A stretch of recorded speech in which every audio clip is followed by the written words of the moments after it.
वैसे तो अनुरुद्धाचार्य ने अपने उस विवादित बयान पर माफ़ी मांग ली है जो उन्होंने महिलाओं के प्रति कहे थे। उनका ये कहना था कि एआई का ज़माना है और उनके वीडियो को काट छाँट कर प्रस्तुत किया गया है। लेकिन फिर भी यदि किसी की भावनाएं आहत होती हैं, किसी महिला को यह अभद्र लगता है तो वह इस पर माफ़ी मांगते हैं। लेकिन उनके माफ़ी मांगने के बाद भी ये विवाद ब्रजमंडल से अभी तक समाप्त नहीं हुआ है। तमाम संगठन और समाज सेवी लोग उनके विरोध में अभी भी प्रदर्शन कर रहे हैं और मांग कर रहे हैं कि जब तक ऐसे कथावाचकों पर कार्रवाई नहीं होगी वह शांत नहीं बैठेंगे। इसी क्रम में हम लोग आ चुके हैं मथुरा के अति प्राचीन कहे जाने वाले दीर्घ विष्णु मंदिर के महंत कांतानाथ चतुर्वेदी जी के पास में, जिनसे हम जानेंगे कि आखिर माफी मांगने के बाद में अब विरोध किस कारण से किया जा रहा है। देखिए, मैं आपको बताऊं, आपने प्रश्न बहुत अच्छा किया, धन्यवाद गोपाल जी आपको। ये माफी मांगने का एक फैसला बन गया है देश में भी।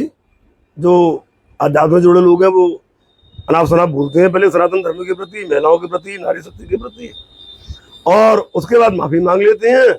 इन्होंने अपने कुछ ऐसे चहेते और पोषित संगठन बना लिए हैं कि ये उनको तुरंत एक आयोजन करके माफ कर देते हैं और उसके बाद में सम्मानित कर देते हैं। ये कहीं आपका जो इशारा है वो कहीं लिफाफा गैंग की ओर तो नहीं, जो पूर्व में प्रकाश में आया था? नहीं, इसकी तो बहुत बड़ी जांच करनी पड़ेगी और ये वास्तव में यही व्यवस्था है, क्योंकि इन पर पैसा अर्जित करने में कोई ऐसी योग्यता नहीं है कि इन पर पैसा बरसे। ये इसी प्रकार के नाटक उटकों से अपना नाम और अपना पैसा अर्जित करती है। विशेष करके हमारे ब्रजमंडल में कथा कथित ऐसे भागवताचार हो गए हैं जो अनाप शनाप बोलते हैं। हमारे श्री अनुरुद्धाचार्य जी महाराज तो इस मामले में मोस्ट टॉप है। मैं आपको बताऊं एक वाकया, आज के 3 साल पहले आपने जो है इससे पूछना, अगर आपको मौका मिले तो आप पूछना कि आपको माफीनामा करने के बावजूद भी आपका विरोध क्यों किया जा रहा है।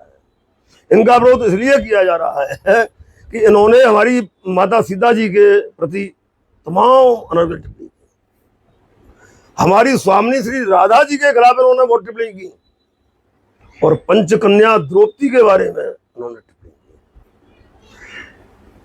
इनकी जोरदारी और इनके बल को देखते हुए लोग इनका सामना नहीं कर पाते हैं। बहुत लोगों ने मुझसे कहा, मेरा साथ उस वक्त एक राजीव अग्रवाल थे अमरचला में ब्यूरो चीफ, उन्होंने दिया और हम 2 महीने इनसे लड़े और इनका वो हाल कर दिया गया कि इनको माफी मांगनी पड़ी। अच्छा देखिए, क्या कोई, जैसा आपने कहा कि 2 महीने इनसे लड़े, तो क्या कोई प्रलोभन आता है सामने से या कोई दबाव आता है सामने से? देखिए साहब, दबाव तो हमारे पास अभी तक इनका कोई ऐसा आया नहीं, हम आपको बताते हैं, क्योंकि दबाव की इनके बाद हम गुंजाइश नहीं छोड़ते। हम इनके इतनी योग्यता को और इनके कारनामे को और इनके नाटक को इतनी आध्यात्मिक ताकत से दबाते हैं, वैसी ताकत से नहीं, आध्यात्मिक और सनातनी ताकत से दबाते हैं कि ये हमको जिंदगी में प्रलोभन कभी दे नहीं पाएंगे, एक बात।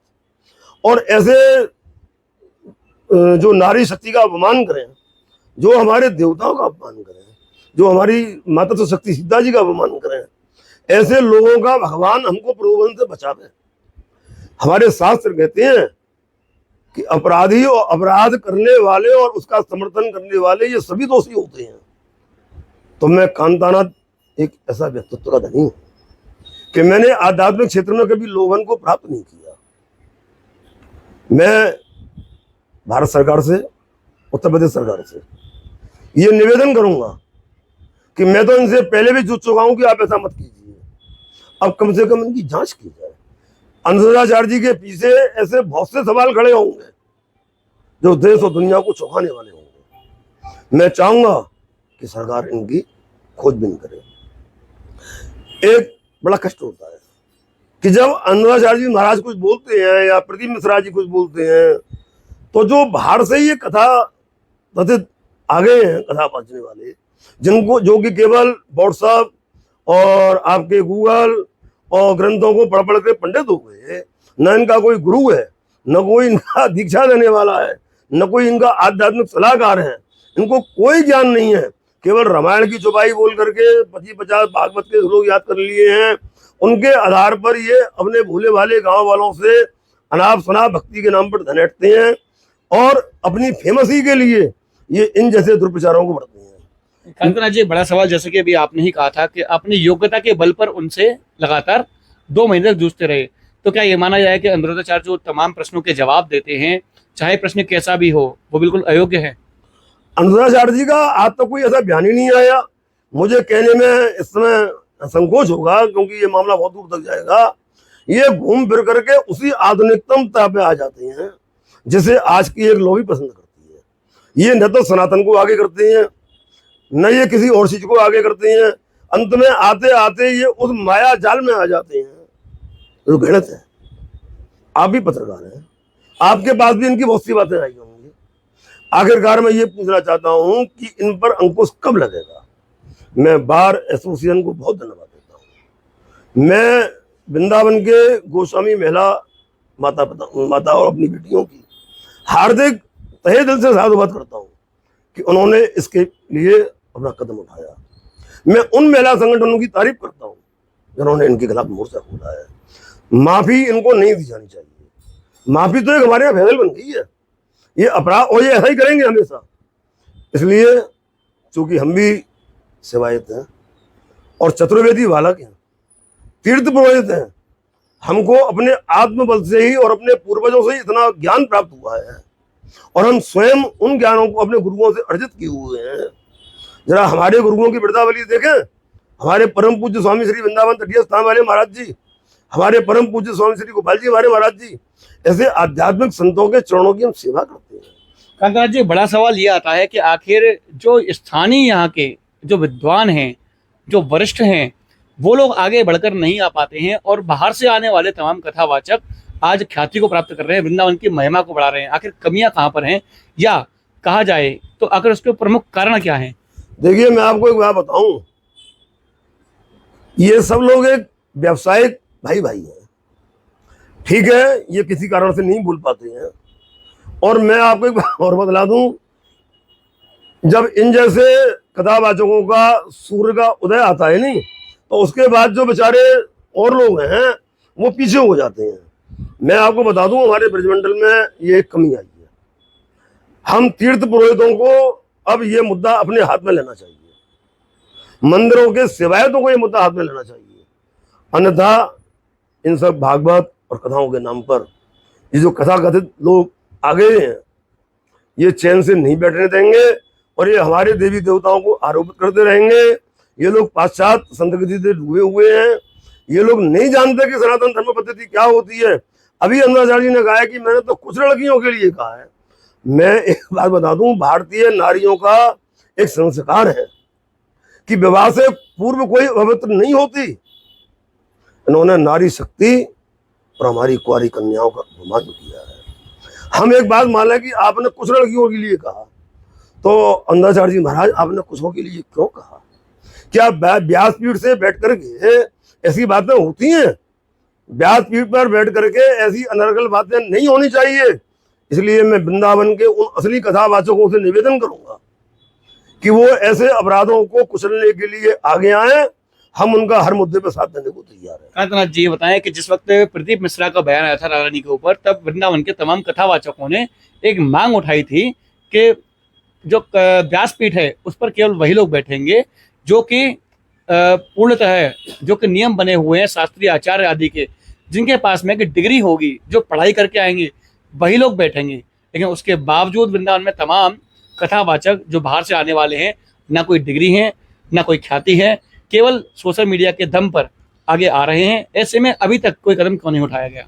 देखिए, मैं आपको एक बात बतला दूं कि जब एक पक्ष बिल्कुल मौन हो जाता है, जैसे मैं 2 महीने लड़ा इनसे, कोई नहीं बोला।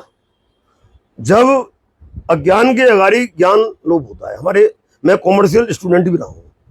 हमारे सिद्धांत में कहा जाता है वाणिज्य में कि बुरी मुद्रा अच्छी मुद्रा को चलन से बाहर कर देती है, और अच्छी मुद्रा बुरी मुद्रा को चलन से बाहर कर देती है।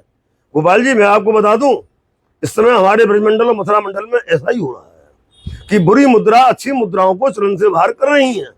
तो ये जो मध्य प्रदेश, राजस्थान, हरियाणा से आकर के नेक से लड़के छोटे छोटे जाग रही हैं, तो हम तो चतुर्वेदी ब्राह्मण हैं, हमसे ज्यादा कौन ज्ञानी होगा इस दुनिया में जो है। हम कहो जिससे राम राम कर लें कि भाई तुम किस पैटर्न में बोल रहे हो।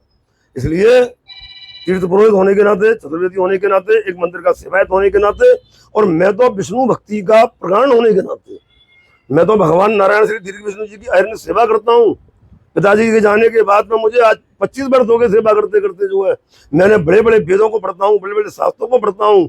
ये अनुरुद्धाचार्य जी जैसे जो कथा कथित ब्राह्मण पैदा हो गए हैं, अब है भी कि नहीं है क्या पता है। इनकी जांच तो गवर्नमेंट को करनी चाहिए और इनके पीछे भी अब एक जांच लगनी चाहिए, या फिर ये तय कर लें कि भविष्य में जीवन में कभी देवता के प्रति, सनातन संस्कृति के प्रति और हमारी नारी शक्ति के प्रति, हमारी पौरुष शक्ति के प्रति अपमानजनक बात न बोले। इसकी जिम्मेदारी प्रशासन ले, इनकी कोई नहीं ले जाएगा। ये निरंकुश हो चुके हैं, इनके ऊपर कोई अंकुश नहीं है। हम आला प्रशासन से भी मांग करेंगे कि इन सब चीज़ों पर संज्ञान किया जाए। इनसे सनातन धर्मियों की आस्थाएं आहत होती हैं। मैं पुनः एक बार फिर बार को धन्यवाद देते हुए अपने गोस्वामी समाज की महिलाओं का साधुवाद करता हूँ। धन्य वो वीरांगनाएं जिन्होंने अपनी कुंवारी कन्याओं के लिए कदम उठाए हैं।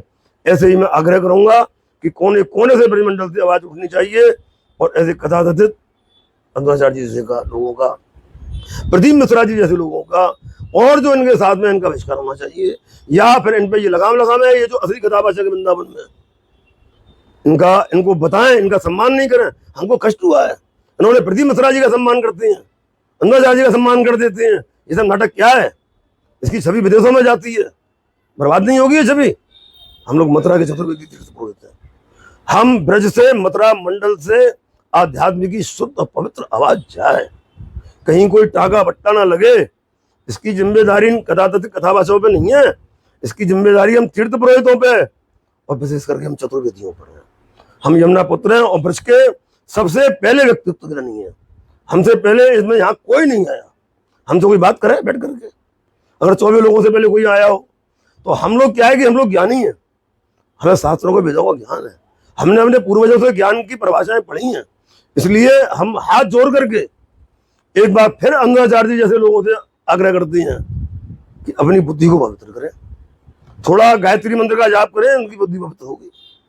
बिना गायत्री के ये कोई गायत्री नहीं करते हैं। इनको कथा वाचने वालों को तो गायत्री अवश्य करनी चाहिए। अगर ये गायत्री करेंगे तो मेरा दावा है कि गायत्री करने वाले का मन कभी भ्रमित नहीं हो सकता। मैं इसके साथ साथ अपने ब्रजमंडल के, प्रदेश के और देश के ब्राह्मणों से भी आग्रह करता हूँ कि वो स्वयं गायत्री करें, अपने बच्चों को गायत्री कराएं और कभी किसी के खिलाफ टिप्पणी न करें।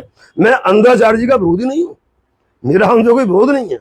एक कथावाचक होने के नाते मैं उनके प्रति सम्मान प्रति भी हूँ, लेकिन अगर ऐसी बातें होंगी तो कष्ट तो होगा। इसलिए वो हमारे मुझसे उम्र में छोटे होंगे, वो हमारे छोटे भाई हैं। जो काम उनका है वही काम हमारा है। इसमें शुद्धता, पवित्रता और वाणी पे अंकुश लगाने की आवश्यकता है। तो देखा आपने आज किस प्रकार से जहां एक और स्वयं अनुरुद्धाचार्य माफी मांग चुके हैं, लेकिन उसके बावजूद भी लगातार विरोध उनकी उस सोच का कर रहे हैं, जिसको लेकर के उन्होंने कुछ बयान जारी किए थे। यानी कि कथा के मंच से, व्यासपीठ से वो शब्द बोल गए थे जिससे लोगों की, महिलाओं की भावनाएं आहत हुई थी। अब देखना होगा लगातार बढ़ते विरोध को लेकर के आगे प्रशासन क्या कुछ कार्रवाई करता है। फिलहाल के लिए इतना ही। मैं अपने सहयोगी आकाश के साथ गोपाल चतुर्वेदी, अभी न्यूज़।